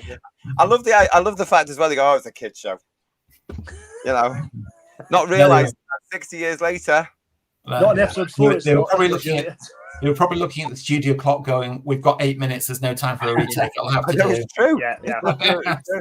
My Rocco is saying to us here, they had all those walls moving and trapping them. That's the beauty of, again, it's a Terry Nation staple, isn't it? About moving walls and doors and hidden things like that. And they perform it so well, and it comes out so. And considering that they were using those original teeny weeny hot studios, these things are genius for their time. You know, they had tuppence to put everything together, and they just managed to get everything so atmospheric and. Well, it was about £2,500. That's slightly more than tuppence. Yeah, but it's still cheap. It's still cheap. It's absolutely cheap. Even back in 63, 64, Lime Grove was considered to be an obsolete TV studio. Yeah, it was. Yeah. Mm-hmm. They kept churning it out, but anyway, there we go. But amazing what they made. If you look at this and Marco Polo particularly, or bits of Anthony Child, it's amazing what they did with it. You know? Absolutely. And we've got here from Paul Rose. Hello, mate. Don't you think it's bizarre that Doctor Who was scarier and more edgy in the 60s than it is now? Shockingly, isn't it? Yeah. Shocking. You're allowed to scare children then. You can't anymore. Yes, exactly. And part of that were the actual monsters, because Darryl is saying to us here, the Sensorites and the Vord wore the footwear of doom. The Sensorites have got kind of Mickey Mouse feet, haven't they, really? They've got those big circle plates, yes. Yeah. So. Yeah. Mike is joining us as well. Mike Disney saying, my Marinus is on order. It's going to arrive next week. Oh, we'll enjoy every single minute of it, because it is a great 6 episodes. Okay, yeah, I'm finding now at the age I'm at now, there's a couple of it's typical Terry Nation padding where I just think, oh, those 2 could have been edited out now. You could get away with it, but you can forgive it. You know, there's a bit where you think, oh, I'll just go pop the kettle on. But well, back the in episode with 1999, Edward, it could have been jumped forward. They could have got the key and just caught up with the Doctor a week early, couldn't they? Probably. Yeah. But as you said earlier, JT. Sorry, George, go on. And so, as you said earlier, JT, it was made to be watched 25 minutes a week, 7 days apart. It wasn't made to be watched, 6 episodes back to back in one sitting. No, it's true. Very true. Yeah. Well, that was it was always done weekly, wasn't it? And, but it is actually, even though that was meant to be watched like that, when I watched it, I almost watched it in one go, and it was I couldn't stop watching it. It's really engaging. That's the thing, I watched all 6 episodes back to back yesterday. Yeah. And that says something for a 6-year-old TV show for sure. Mm-hmm. TARDIS Travels is saying to us, I found Keys of Marinus a bit of a weird story. Exactly what? Tell us why TARDIS Travels. What do you mean by weird? Tell us why so we can have a chat about it. Because I find that quite interesting. And Paul Rose is saying the design and creativity back then was because they hired based on talent and not for box ticking DEI. That's something we say a lot on this channel, isn't it, guys? It's absolutely right. It was talent. It was the ability. It didn't really matter, and everybody was there to work. And thank goodness that a lot of their work is actually there preserved for us to see, because it's just fantastic. We're talking about the Keys of Marinus, which are these. Yes, this is what they're hunting around this planet for. They've got to go and collect them and bring them back to the consciousness of Marinus. Do you think anybody sort of forgets what's going on throughout this story? Because I know personally I don't. It gets better as these things go on, especially with the Key to Time and stuff like that. They learn as time moves on to be able to say, you've got to remind your audience the importance of whatever you're looking for. That lapses a little bit here, but it's always still there, isn't it? Especially when you get that dummy one and they realize they've got a dummy one and everybody's left. Or the chain that Sabitha has with all them on it that Vassar has in his drawer, so you get reminders now and again, but not. They could do with more of that. I agree with you. Certainly, they need to remind the audience a bit more that this is happening. I think so. I thought so as well. And there's some lovely bits in this as well. Holding again, we've got to remember the kids of '64, Doctor Who, brand new, nothing like it has ever been on television before, and they would have believed things. Mm-hmm. Yeah. The rope bridge is there. It's not Indiana Jones, is it? But it's all right. But it is another Terry Nation staple that we'd seen 3 stories before, crossing the chasm. Cliff, the cabin. Yeah. But this is where he starts to repeat things, isn't it? I mean, we spoke on Death of the Daleks review about how Terrence Dicks and Barry Letts have said this is a nice story, but you've sold it to us before. Mm-hmm. And if anybody was going to know about certain things, Terence would have known about Keys because he did, of course, his homework. He wrote a lot of the stuff as well. All right, he didn't write this book, but he knew his stuff, wasn't he? He was a big fan without being a fan. Because it emerged in later years that he was the unofficial advisor to the editor of the target book range on which ones to publish and which ones to maybe defer for a later date. So he would have been aware and had a working knowledge of every single story. That's right. Does anyone know why Philip Hinchcliffe wrote this particular novel, not Terence or Terry Nation? Terry was too busy. Declined them all. Yeah, Terry Nation declined them all, from what I remember. And Terence was writing something else. Yeah, Terry Nation turned them down because of the fee that was on offer, or in Terry Nation terms, the lack of fee that was on offer. Yes. And Terence was definitely writing another one, wasn't it? And I can't remember. It was also at that point as well that the target editors were also thinking, oh, maybe we should expand this out to other, because Terence was doing his own line of stuff as well, the teddy bear stories and the version of the mystery club type things. So it was churning a lot. But I'm sure somewhere in my head I remember he was writing another Doctor Who at the time. I seem to remember hearing long ago that the publication of the book was delayed. It was written and ready for publication a good long while before it actually hit the shelves. Yeah, we'll have to look into that, and we can comment on that, because there was definitely a story to it, and it was an interesting one. I think everybody was just busy, and then Philip Hinchcliffe wanted to get into writing as well, didn't he? Yeah, he really wanted to. So the easiest way to do that was to use his influence really, to be able to say, "Oh, I used to produce this thing." Is that why there's a masculine dragging a TARDIS on the front? That'll be why, isn't it? It's not a bad read, though. Actually, is it? If it wasn't No, for the it's all Target right. novel, I don't think I would have looked forward to the VHS release as much as I did. And of course, decades later, it got re-released as an audiobook. Oh, Yeah. that's what. No, don't mention that. It's one I've got missing. Oh. Yeah, so I'm not happy about that. It's one that's missing. Was it William But never Russell mind. Was it William Russell who read the audiobook? I think it was, wasn't it? It was. Well, yeah, it was. Bless him. Absolutely bless him. So yeah, there's lots of different bits and pieces in this as well, because it does take a trip all over the planet, doesn't it? It really brings the search together on this one. You mentioned the ice bit as well. I have to say about this, I love those ice walls. Yeah. I just think they're so clever. I would have loved to have seen them in color, because they must have been blue or something, green or something like that. But the effect on it, I mean, look at that picture there. It's so good. Again, there are colour photographs of the sets, and they are a bluey green. Yeah, I thought they would be. Yeah, There's a story I heard about this, and maybe it's a myth, but didn't Peter Davison say he remembers seeing this particular bit in the ice, and when he wanted to stop himself corpsing on something, he thought about this episode, and this was the moment, was the ice soldiers on Marinus that made him scared. Oh, really? I didn't know about that. Yeah. Oh, that's good to know. Because I was trying to track it down. Would it have been Tomb of the Cybermen, or was it this? What was it? Because there's all kind of ice warriors, perhaps. Who knows? But he did say it was these ice soldiers, which is really odd. Yeah. Well, maybe it was this one then. Really, Yeah, because he was watching It from is the a beginning, really wasn't he, creepy Davison? scene. It is a really creepy scene. I think it's interesting, George, what you say, that the bluey green, because I think on the cameras that came out as white, didn't it? White, The TARDIS console was a similar colour. Yeah, it was very light green. Yeah. But I mean, I love the fact they shine, Ian. It works because it's black and white. I think because of that, JT. I think it is. Yeah. Whereas you look at, say, Dragonfire, which was in colour and did look, bless it, very studio, didn't it? Yeah. A friend of mine has watched very Dragonfire in black and white with the colour down. Apparently, it looks much better. He said. I've heard if you watch everything from 2017 with the TV off, it's fantastic. It is. I can attest to that. Yeah. Absolutely brilliant. There's lots of padding, says Graham, but I wouldn't miss it for the world. Absolutely. Stephen Braddock saying it is very inventive for the time, because TARDIS Travels was saying to us some of the elements in it, like the Morphos and the glass jars, the ice soldiers, creeping jungle, the acid sea, it's stuff of nightmares. It is really, isn't it, when you think about it? And Well, that going back to part one, when they melt the shoe, as Susan's shoe gets melted in the acid, that's quite horrific, isn't it?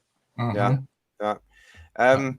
X-Men 577 is with us, and I love my classic Doctor Who. Hello, everyone. Hello to you. It is nice to see you. TARDIS Travels also says the cardboard spikes coming down are a bit of a laugh. It's very James Bond, isn't it? Because there's Barbara and Jackie's going, and they come It reminds me of 60s Batman a little back bit. up again. Suddenly they go back up again. Have you noticed, two viewers? They're coming down, and then they go back up again, and Jackie's still going, There's a very similar scene in Dr. Phibes Rises Again, though it has to be said that the Phibes movie actually conveys the threat level of it a lot better than the Conscience of Marinus does. Yeah. But again, isn't it? And we've also got this as well. Yeah, Julianne. Yeah, absolutely.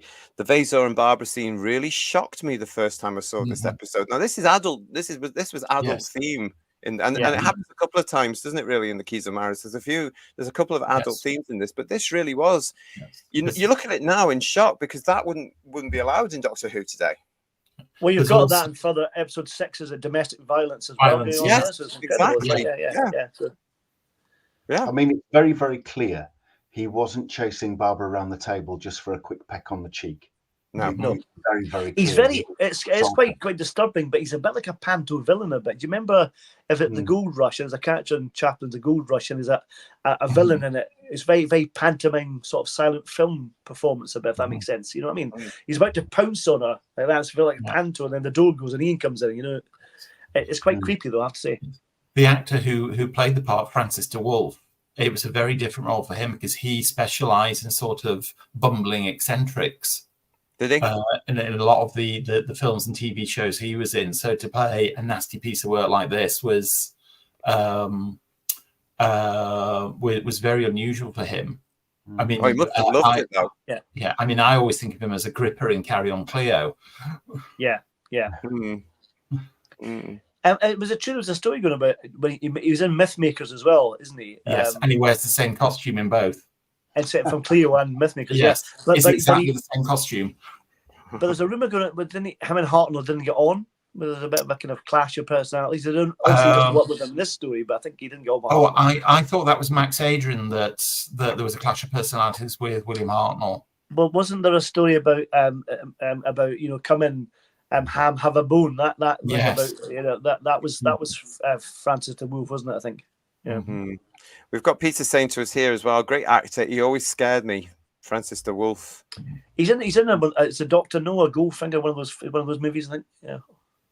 Don't think he did Bond, did he? I don't think he's in one of them. Unless he's got a brother called Felix de Wolf. Maybe I get the two mixed up. I don't know, but don't know.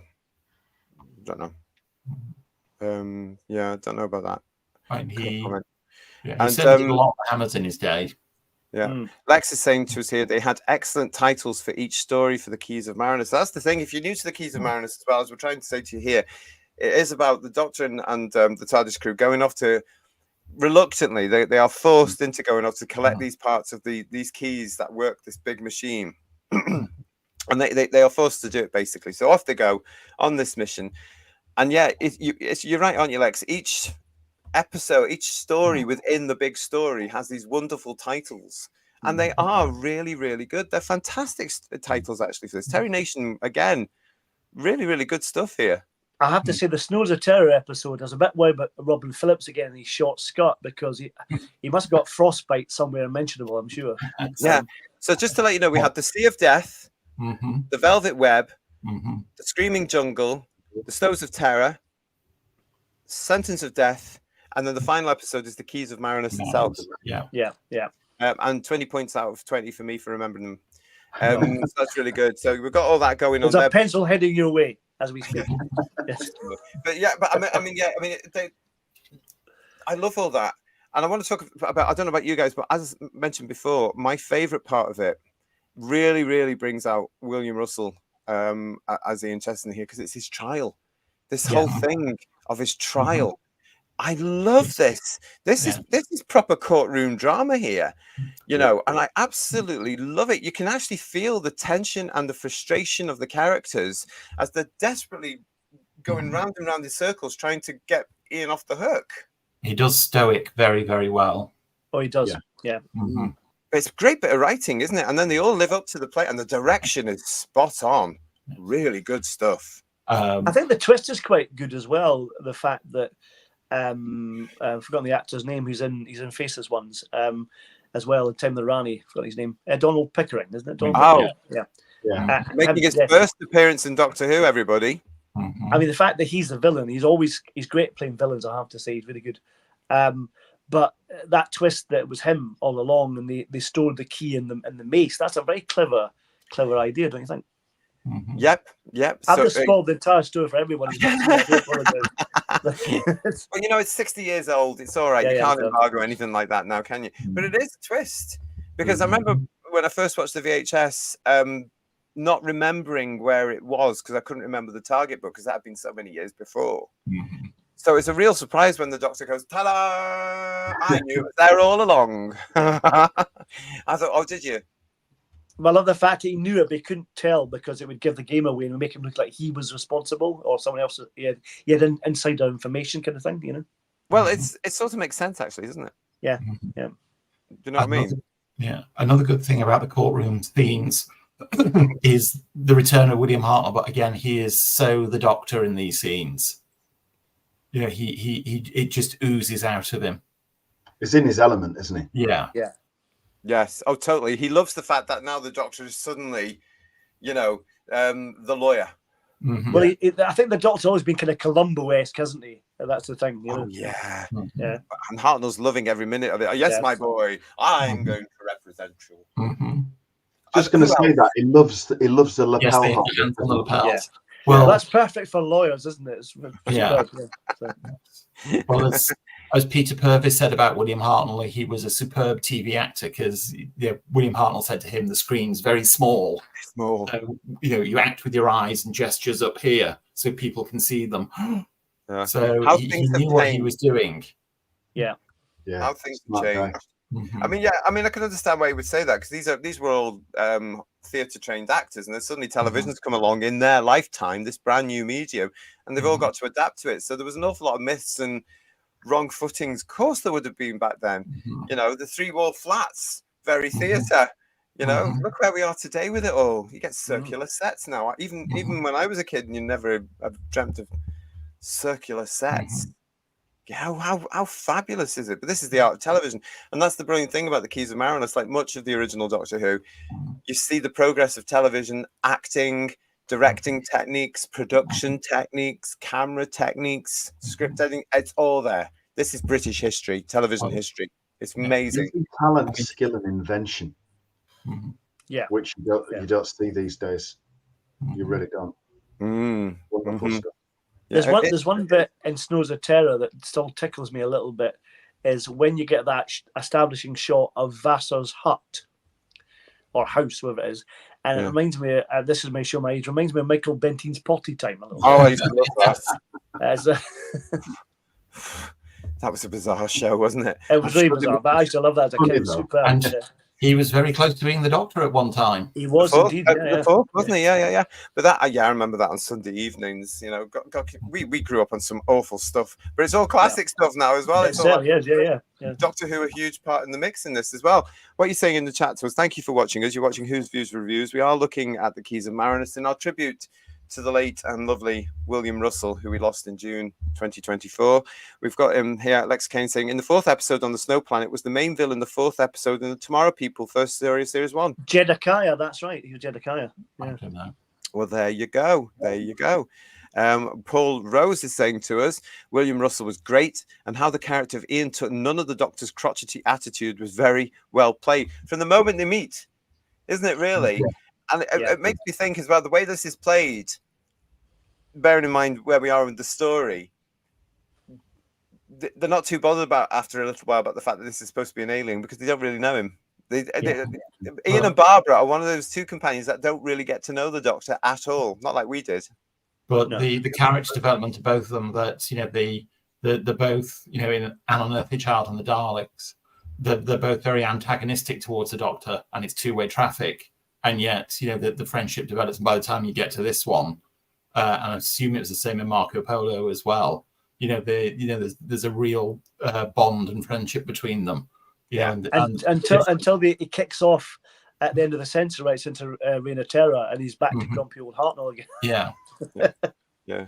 But it's also brilliant as well in the real life of the context of this, that William Russell is actually supporting William Hartnell. I mean, that bit I was saying before about, you know, where they're explaining the scene and then Hartnell walks off. He brings his line in quickly and he just walks off, and an ad-lib comes off stage. Yeah. But there's William Russell supporting him by showing his co-star, right, you've got to move now. You know, don't worry about it, just go. I love all that. And they're supporting them here, you know, and each other, because there was so much respect for them all as well. This original group of 4. Well, William Russell often said that he admired Hartnell as an actor, which I think is lovely. Well, they all did, because we forget Hartnell was a star. He was a major star. You know, huge British star. Stephen Braddock is saying to us, fantastic Doctor Who return and reveal in this episode, and Hartnell is on fine form as Ian's lawyer, loving every second of it. As we say, there he is. I mean, that I think it's partly because of both the interplay between Hartnell, who's, as you said, Paul, he's off there doing his Columbo, he's doing the detective stuff, but so is Barbara as well. Yeah. You know, and the fact that William Russell has been heightened here to the show's lead in these stories, I think that's what makes it even more special for me and why I enjoy it so much, because we're getting to see those different sides of them, and yet they're all still together, which probably doesn't make any sense. Can anyone explain to me how the clock works in the City of Millennius? I have no idea how that clock works. I don't know. The one with the star. Yeah.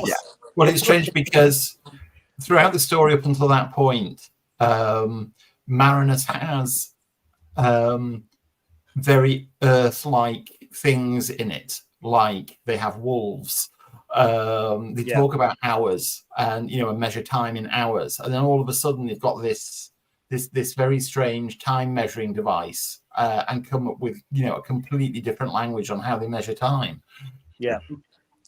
And the laws are different as well, that and things like that. It's quite interesting. It's about world building, isn't it? That's quite nice. That Nation was brilliant at that, though, wasn't he? I mean, this thing that we now know as world building, Nation was, and David Whittaker, script editor of this, of course, he was very good at this as well. I mean, look at what David Whittaker took from the Dalek story. He built, and mind Terry Nation, he built an awful lot of that stuff, as we discussed in our celebratory shows last year. David Whittaker was behind an awful lot of this world building stuff, wasn't he? But Nation was also doing it with the night of that series that never happened. Let's face it, very clever. Yeah, but I love the way they were so ahead of where we are today. I mean, having Whittaker on board for that, for the early years of Doctor Who was absolute striking gold. He was your ultimate safe pair of hands, but very, very creative. To this day, I love his books. I love his version of the Daleks. Is just fantastic. Yeah. And he did a lot for Terry Nation, really. I think definitely.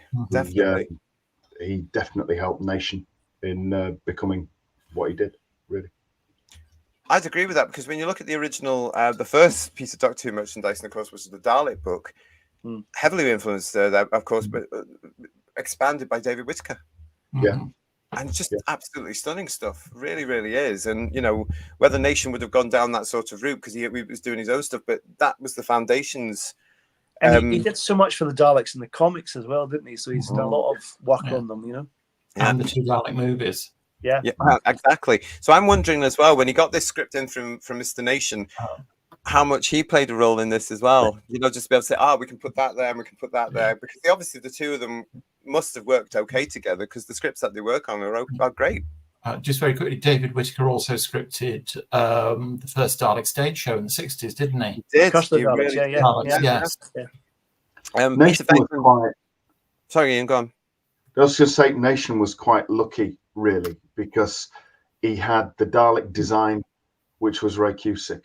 Yeah. And he had a lot of the Dalek backstory, which was Whittaker. I think the words are jammy, I think. Jammy. He was sat in the middle raking in the money that the other two couldn't, wasn't he? He was allegedly. And still is. Yeah, allegedly. Yeah, allegedly. No, he still is raking in the money.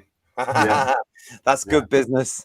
Well done for him for doing it. Peter Venkman Van Site saying, rewatching and seeing episodes I've never seen made me see that the Doctor can be quite a troll.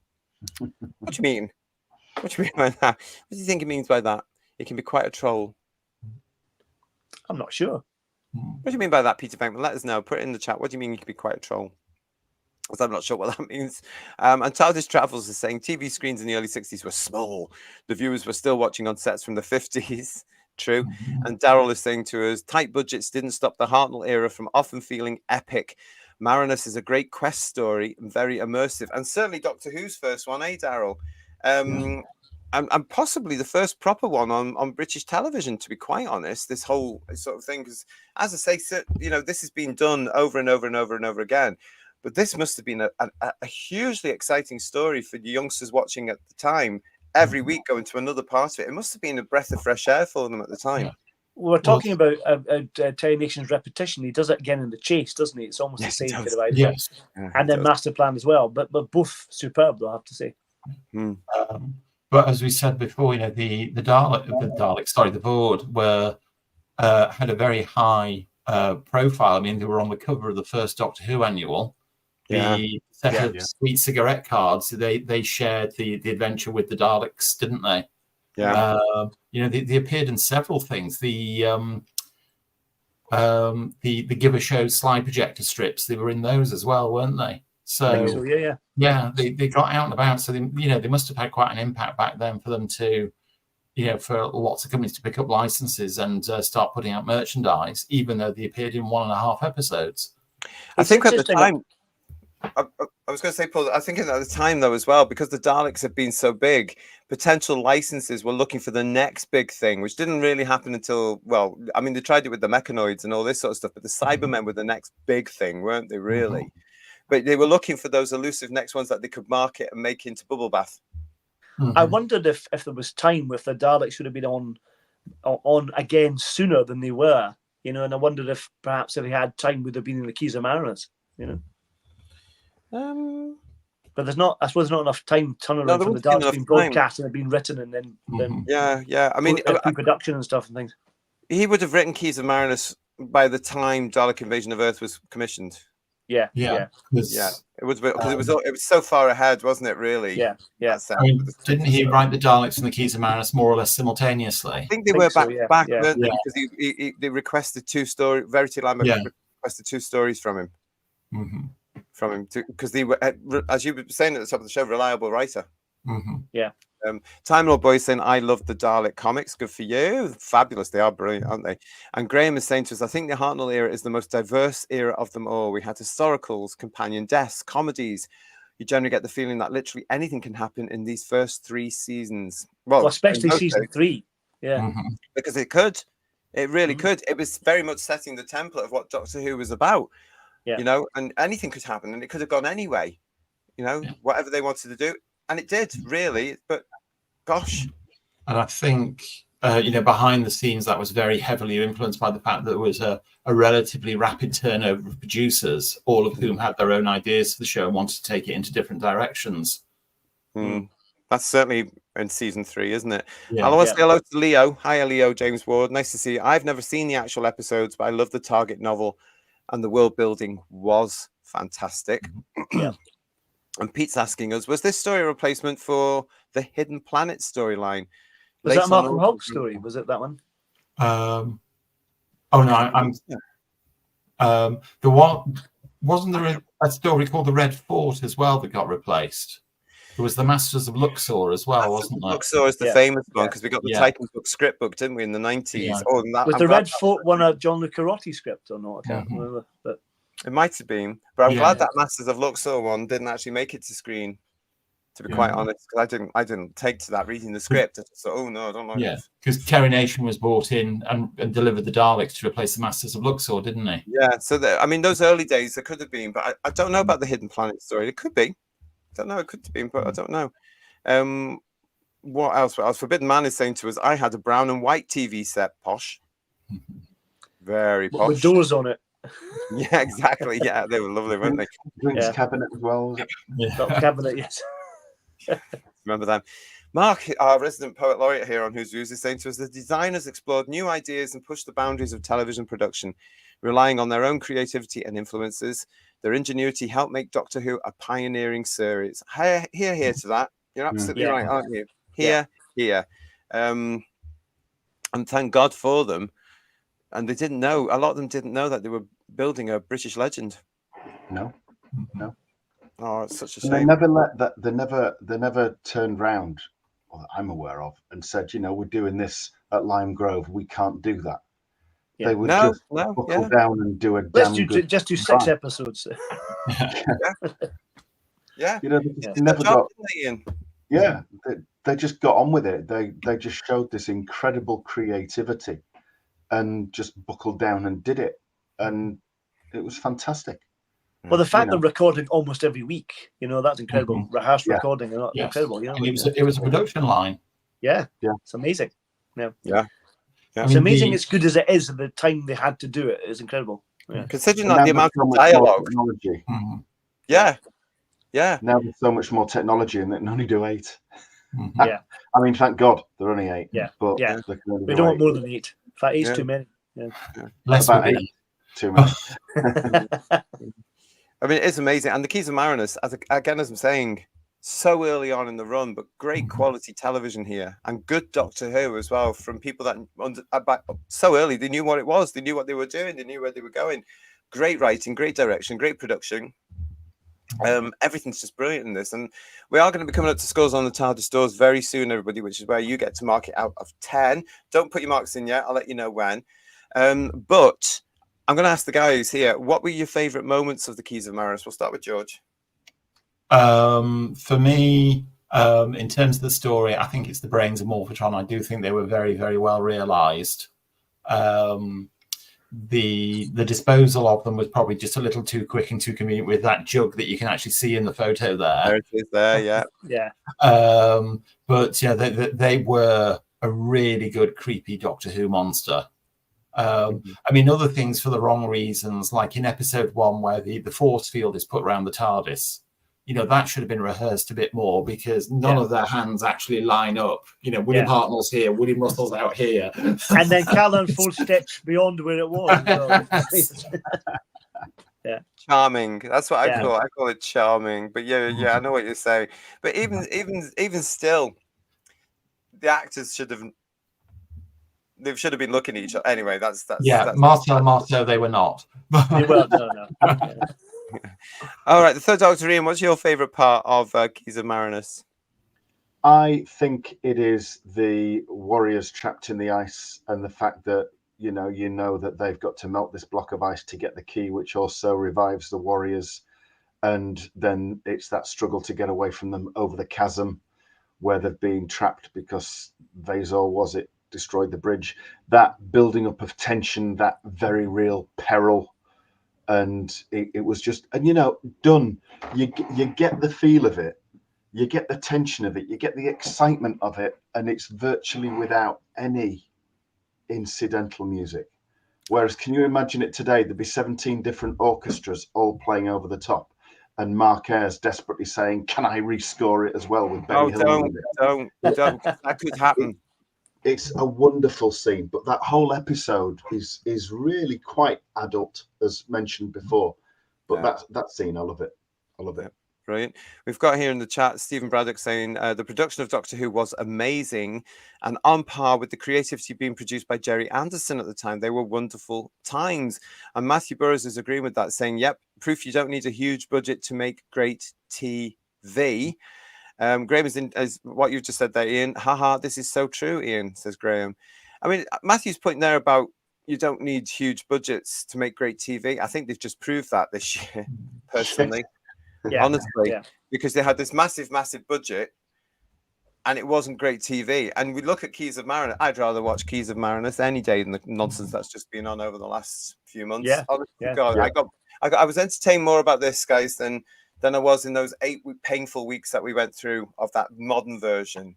And here I'm looking at this thinking, now this is Doctor Who. This is the Doctor Who I know. This is the Doctor Who that should be continuing. This is what we should be bringing to new generations. Good, solid storytelling, entertainment, and, monsters. Monsters.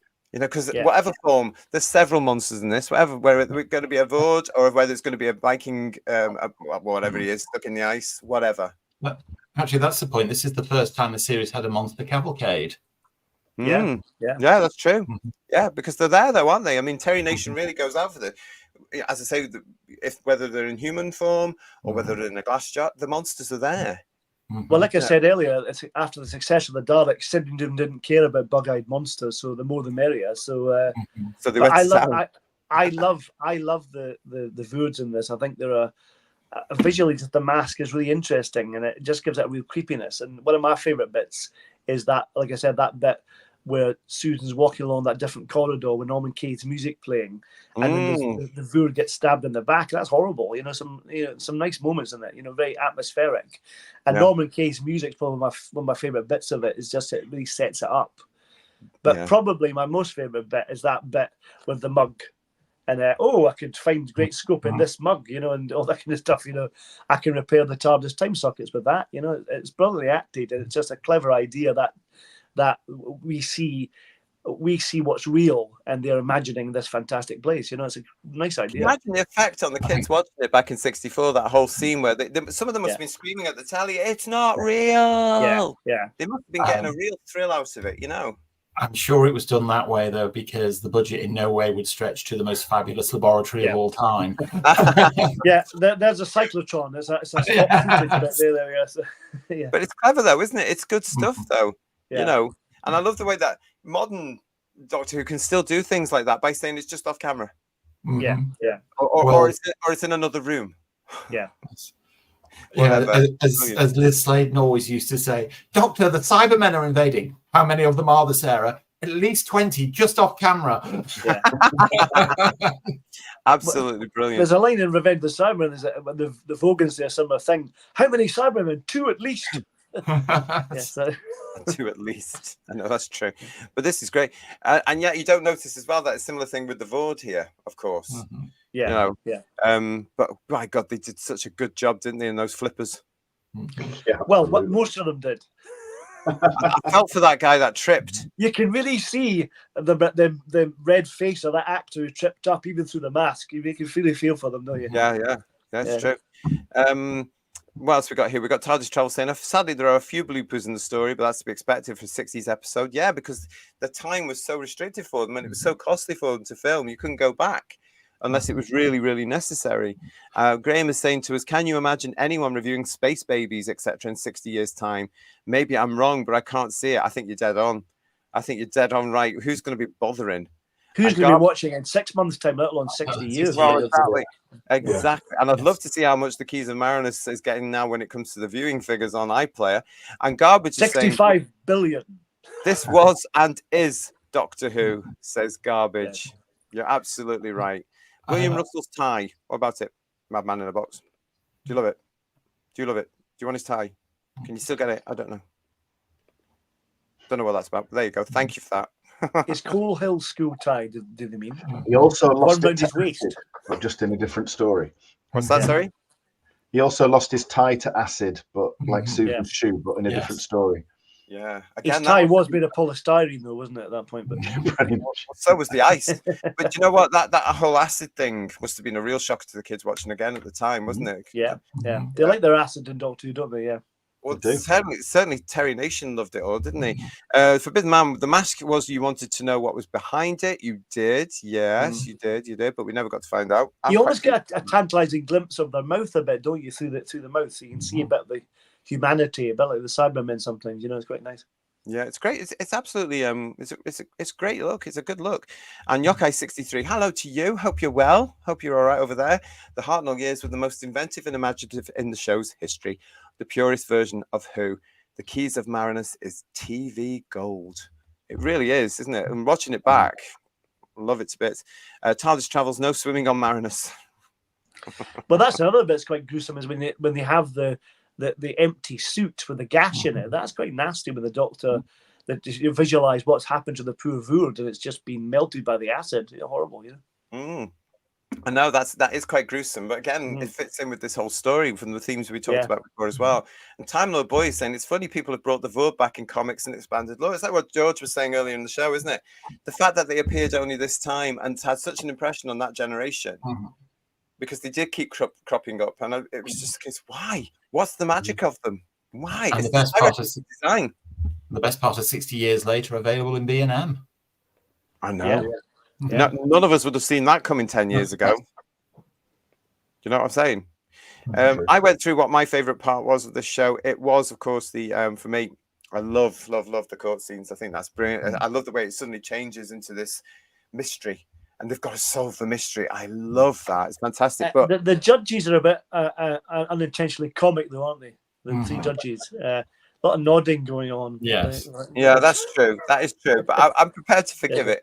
But for me as well, the stars of the show. I mean, I love the way they come together and they're playing together and they know what they're doing and it just comes off beautifully. The original 4 here.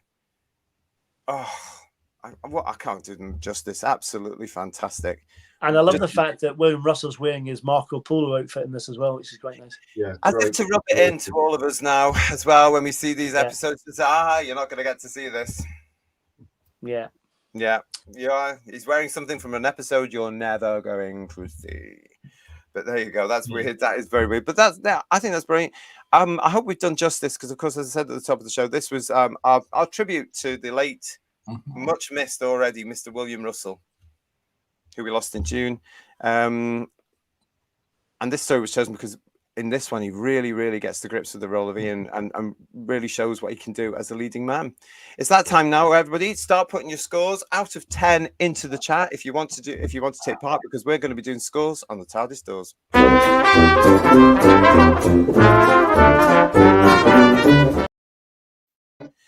Hurrah! Yes, scores on the TARDIS doors is back. It is out of 10, as I say there. So if you want to actually put your marks in there, if you want to do that. Garbage is saying, I can't wait to go back and watch this. And Graham is agreeing with myself, saying, yeah, the court scenes for him too. Yeah, I just love it. I just absolutely love it. How it changes very quickly like that. Lex is giving us a score here. So we'll start with Lex on this one. Fantastic episode. Parts of the story reminded me of Mission Impossible, Indiana Jones, Law and Order, and William Russell was like 007 James Bond. That's an awful lot to take in. He could have been a great James Bond. Fantastic. And a 10 out of 10. Well, thank you for that. Well, okay, so we'll go to George. Out of 10, what are you going to give the scores on the TARDIS doors? I think it's a very enjoyable story. As we said, William Russell, absolutely brilliant as the square-jawed hero. William Hartnell's so on point as the Doctor for the 4 episodes he's in. Parts of it, as Paul said, I beg your pardon, there's a bit of unintentional comedy in there. A few fluffs and things which aren't quite covered up as well as they could be. You can do far worse with a couple of hours of your life and watch The Keys to Marinus, and I would give it a 7 out of 10. Oh, fabulous. Lovely. 7 out of 10 from George. Okay, we'll go to Third Doctor. Ian, what are you going to give us the scores on the TARDIS doors? It's an 8 from me. A nice solid story. It continues. It's a complete sea change it's a complete acid sea change. See what I did there? From Marco Polo, which was as different from Edge of Destruction as that was from the Daleks, as that was from An Earthly Child. We were being spoiled rotten if we'd been born at this time. And I am jealous of the people that were around watching it live for the first time, not knowing what was coming next. Absolutely fantastic stuff. 8 out of 10. Wonderful. And Paul, what score are you going to give it on the TARDIS doors? Well, I'm really fond of the story as well. Some nice moments in it. I like the variety of the story because it moves around. That makes it really entertaining because it keeps it varied, which is nice. There are, as I've already said, and agreeing what George said, there are some comical moments in it unintentionally. Edmund Warwick, for instance, but that's not the story. But I think that it's a good story, some interesting stuff in it. I'm going to give it a 7 out of 10.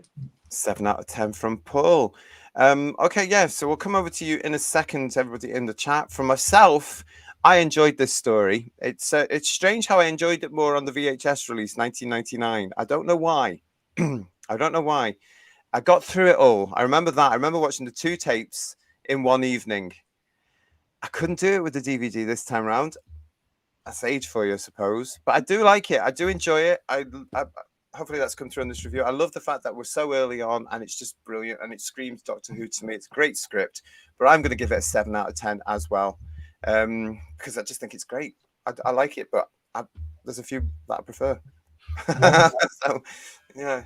One thing that I picked up on watching it yesterday, the DVD, which never registered before. This must be one of the few William Hartnell stories, particularly around this time, where the end of it doesn't lead directly into the next story. There's a very definite break between the end of the Keys of Marinus and the start of the Aztecs. And I'm sure Big Finish have put at least 3 box sets out. They probably have, yeah. But yeah, it must be one of the very few. It must be one of the very few, if not the only one, which it doesn't lead directly into the next story. Yeah, it's true. One thing I want to say, JT, was about what I like about Elihu is the fact that there's always a reason, certainly the first season, of why they can't just go straight back to the TARDIS. There's a force field, the fluid link's been taken away, or the Centrites have got the lock or whatever. It's trapped in a tomb. All that kind of stuff is really, really good because it adds to the jeopardy and you really feel for the excitement of that, which is great. Mm-hmm. That was the Verity Lambert Stone tablet, wasn't it? For that very reason that, she said, well, you didn't want it, that you could just pile back into the TARDIS and bugger off to the next adventure. Yeah. Again, that was in the early days, of course. Your audience would have said, well, why don't they just do that? So you had to have that. But as the audience grows and the shows grows, that's not the Doctor. That's not the thing the Doctor would do. So you sort of accept it now. We've all grown up with it to say, no, he gets there and he finds out what the trouble is and he gets involved with it. And he loves I saw an interesting video on YouTube. It was called the Vortis Cutaway, it was called. And they arrive on Vortis and Vicky said, it looks a bit grim, and they go away again. That was it. Yeah, and that's a very quick series then, isn't it? Let's see what they're saying in the chat to us here. Stephen is saying to us, excellent story, fitting tribute to William Russell. Thank you so much. I'm glad you enjoyed that. Thank you, thank you, thank you. Graham has said it's got to be a healthy 8 out of 10. Brilliant. Forbidden Man is also saying, thank you, Russell. Bless you. Yeah, God love him. We will miss him, actually. We are going to miss him. And TARDIS Travels is giving it a 7 out of 10. Paul Rose is saying one of the best examples of a low budget was the bubble wrap sprayed green in the Ark in space. I still love that story, but even back then we knew what bubble wrap was. Okay, fair enough. And Matthew Burrows is giving it a 9 out of 10. Thank you, Matthew. Thank you, thank you, thank you for that. Pete is giving it a 9 out of 10 because it keeps you engaged. Great. And then Garbage pointing out such high scores. This is one of the brilliant things about getting back to proper Doctor Who's reviews, because we're getting high scores again. And I missed the high scores. I did. Here's another one. 7.3 says Paul Ashworth. Thank you very much for that one.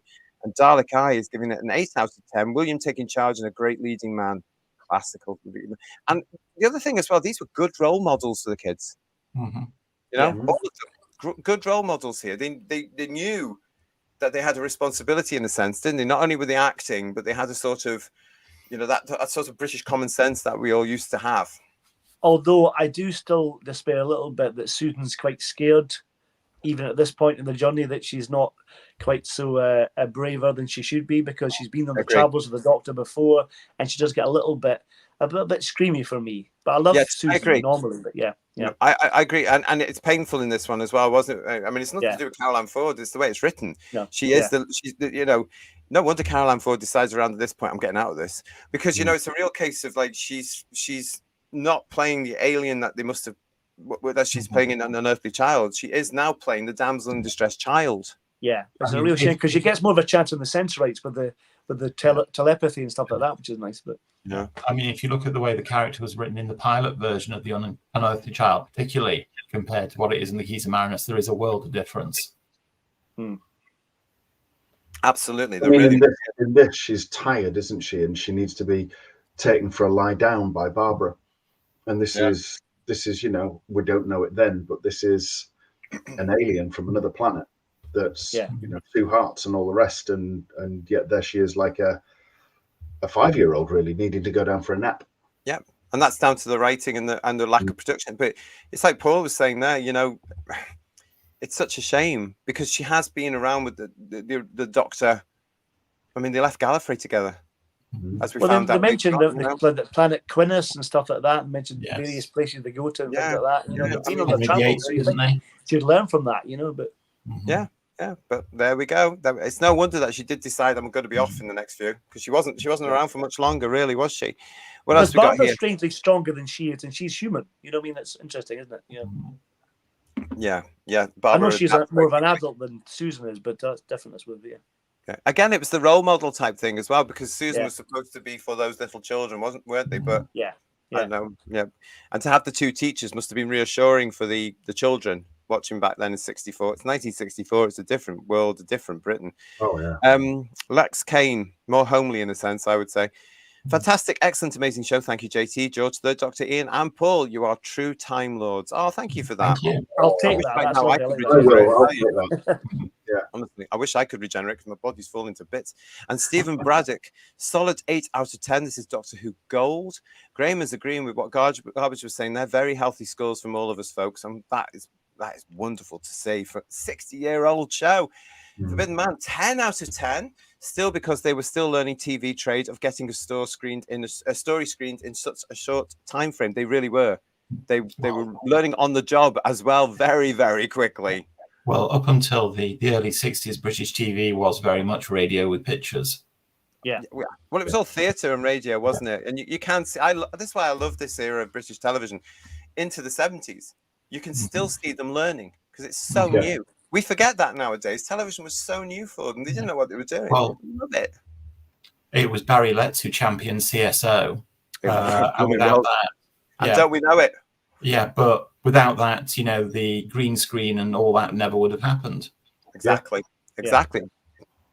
Good on Barry Letts. You'd be shocked if you saw things today. Anyway, we've got Daryl Joyce. 8 out of 10. Perfect Sunday afternoon telly. Happy memories of UK Gold recording with more snow than intended. And Julianne is giving it a 9 out of 10 with great performances from the TARDIS crew and such an ambitious story. It absolutely is. TARDIS Travels is saying to us as well, I first watched it on a 10th generation copy on VHS video pirate copy. Get in that corner, you naughty, naughty, naughty TARDIS Travels. We've all been there. Yeah, we certainly have. Certainly have in computer. Anyway, we'll move on. Paul Rose. Oh, go on then. Give it a 7 out of 10. From what I do remember, a rewatch may boost that. Great. What else was saying? What else we got there? Time Lord Boy, what are you saying to us? Is everyone a fan of the animated episodes? Never heard of them. Peter Venkman's site. Each episode does a good job at showcasing the characters and their stories and they're well crafted. 9 out of 10. This is lovely. Oh, and here's another 10 out of 10 from John. John Cartwright's giving it for being part of my childhood. John was there at the very beginning. So John, have you seen Marco Polo? Tell us about that, please. Yes, email us in, John, and tell us all about Marco Polo, because we're all desperate to know. But it must have been so special. John joins us every now and then here on the channel live to tell us all about this, and it's always great to hear from him about what it was like back then, live at the time, watching it as a kid. You can get in touch with me at whosviews1@gmail.com. whosviews1@gmail.com. Give us an email. Mate, that'd be fantastic. The real mystery of Marco Polo is there were more foreign sales prints of Marco Polo than any other story, and yet even a single episode hasn't been found. Not even a clip. It's a conspiracy. I find that so odd. I really do. I know we don't want to go down a rabbit hole here, but I find that so odd. I think it's probably the most missing story, isn't it? It's just unbelievable. Hello to all the collectors watching the show. Nice to see you. What else? Please give it back. Well, legend has it that William Hartnell had a print of episode 7 at one time. I don't believe it. No, it's true. I don't know. I don't think so. I don't know. I've heard that before, and I just go. And Heather put it in the bin, no doubt. Yeah. So. Graham is saying has to be worth an extra point because the TARDIS is still called the ship. Madman in a Box is saying 9 out of 10. It's fun, a few different stories, and who doesn't want an acid sea? Well, I wouldn't want one, to be quite honest. And Paul Rose is saying to us, JT, I wish I could regenerate my bank account lately. It's a good job you're not spending it on much Doctor Who merchandise now, though, isn't it? Thank you very much. We've got to be grateful for that, haven't we? Yeah. Absolutely. And Divine and Dragon, it has to be a 10 out of 10 for both the quality of the story, the performances of being part of the beginning of Doctor Who. Thank you. John is also saying to me he's going to send me an email. Fantastic. I'm going to call it there for your marks on the scores on the TARDIS stores. Everybody, thank you so much for joining us. TARDIS Travels, you're naughty. Look at this. A number of film collections are being audited as we speak, so you never know. And Paul Rose is saying, is there a time limit now on finding prints for missing episodes? Surely by now they will have degraded too far. I think it's also the fact that the world has been at war for decades. I don't know. I just don't think. In terms of film prints degrading, it very much depends on how they're stored. If they're stored in the right conditions, they will last indefinitely.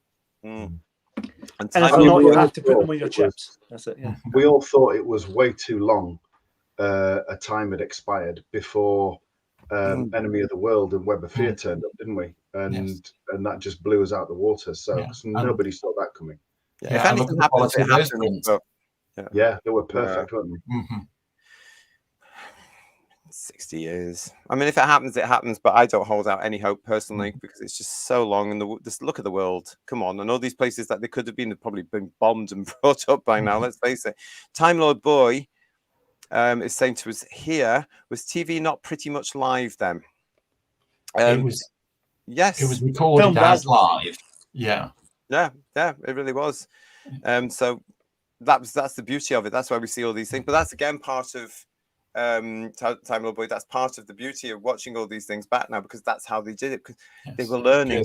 They were just learning. It was lovely. It's absolutely lovely to see.